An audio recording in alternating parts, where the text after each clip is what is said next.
Afternoon, Chair and esteemed committee. Thank you for the opportunity to come and to share with you today. My name is Daryl Horton. I stand as the president of the Baptist Ministers Union of Austin and vicinity, and I also come today in opposition of the passage of House Bill 308.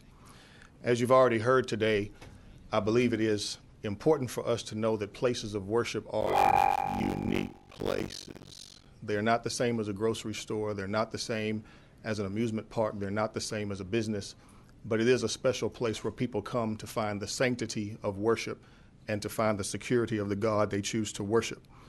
And so today, the reason I stand is not so much to argue whether or not people should have concealed handgun licenses.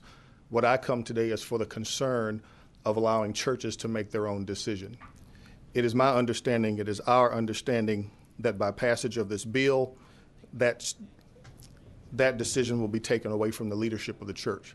And the only reason I'm here is to say that we ought to allow the churches to make that decision, whether they want guns or whether they don't, whether they're Baptist, whether they're Lutheran, all of that does not matter. But what we're saying is that let the church make the decision. We don't want the government to let us or to make us determine whether or not guns can be allowed within our property. Again, we want to state that the churches are private property, that it is a place of sanctuary, that it is like in a hospital, a place where people come who are mourning.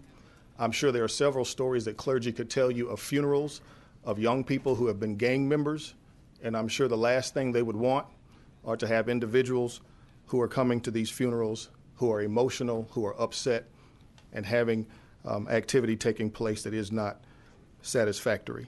And so it is that I just stand asking that you would consider this bill, and we ask that you would oppose it. And even if opposition is not the course you choose to take, we do ask and echo the sentiment that you put the stakeholders in place to have discussion, which would be clergy members from around the state. I appreciate you for the time. Thank you, Pastor.